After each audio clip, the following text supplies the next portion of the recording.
Alam mo ba na may tamang schedule ang check-up ng buntis? Kapag na-miss mo to, may importanteng changes sa baby at sa mommy na pwedeng hindi agad makita. Hello mga mommies! So today, this is an informative video na naman. Sorry for a week na hindi talaga ako nakapagbigay ng informative video sa inyong lahat. But this time, pinilit natin kahit ito paos-paos. But I hope na maiintindihan niyo na ako this time. Unlike nung mga nakaraang araw na talagang walang lumalabas na boses sa akin. So pag-uusapan natin yung schedule ng check-up ng buntis. Alam niyo naman na isa sa pinaka-importanting bagay sa pagbubuntis ang regular prenatal check-up. Pero gaano nga ba kadalas magpa-check-up? Or ano ba yung mga schedule ng check-up sa bawat buwan ng iyong pagbubuntis? Ito mga sasabihin ko sa inyo is the normal regular check-up at yung mga low-risk pregnancy or yung natural lang, normal lang ang kanilang pagbubuntis at walang mga other complications while they are pregnant. Simula nalaman mo na buntis ka, hanggang 28 weeks of your pregnancy, ang regular na pagpapacheck up is once a month lang. Yes, once a month lang talaga ang yung regular check-up sa OB. O di ba hindi naman ganun kahirap? Piruin mo buwan-buwan isang beses lang. Sa bawat check-up, chinecheck syempre yung vital signs, kasama na doon yung blood pressure, weight, yung paglaki ng tiyan, sinusukat through tape measure.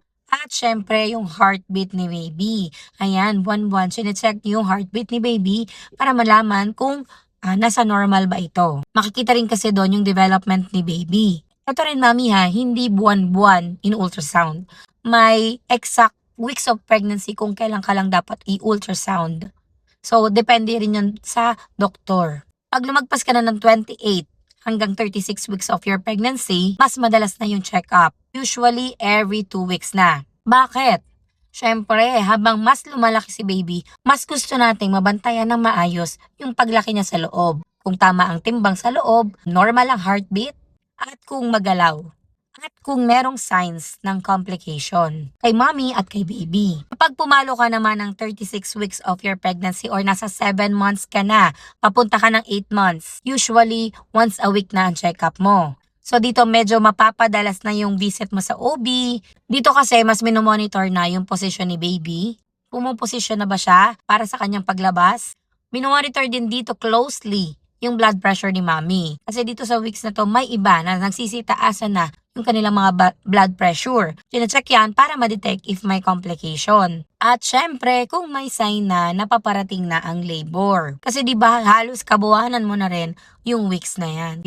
Once a week na talaga ang visit mo sa iyong OB. Pero mga mommies, tandaan natin na yung binanggit ko sa inyo is general guide lang para sa normal pregnancy. Syempre, kung meron kang mga complication or meron kang sakit habang ikaw ay buntis, iba ang schedule ng check-up mo. Tulad na kung meron kang high blood pressure, mataas ang BP, diabetes, twin pregnancy, previous pregnancy complication, o meron kang naramdamang kakaiba habang ikaw ay nagbubuntis, pwedeng mas madalas ang schedule ng check-up na ibibigay sa'yo ng iyong OB. Ito rin mga mommies at please take note. Huwag mo na hintayin yung next schedule mo. Kung baga kunwari, next month pa. Kung meron ka ng mga ganitong sintomas. Una, pagdurugo. Paglabas ng maraming tubig or panubigan. Or nag-assume ka na baka panubigan to. Number 3, matinding pananakit ng tiyan. Number 4, malakas na headache. Ang sakit-sakit ng ulo mo or lumalabo na yung paningin mo. And number 5, naramdaman mo na parang hindi na masyadong gumagalaw si baby. Yun yung mga sintomas na kailangan mong magpatingin agad sa doktor. Pwede rin diretso ka na sa emergency room kung sakaling makaramdam ka ng mga ganong sintomas at huwag nang hihintayan yung next schedule sa inyong OB. So, mami, ikaw na nanonood ngayon, ilang weeks ka nang pregnant? Ano na ang schedule ng visit mo? Every week? Once a month? Or every 2 weeks? Comment mo na lang dyan, mami. And don't forget to share this video para mas maraming buntis na maging informed. So ayun lang, I hope na kayanan yung tapusin ng video na to kahit ganito ang boses ko. And I hope meron din kayong naintindihan sa video na to. So stay safe mga buntis and see you on my next vlog. Bye!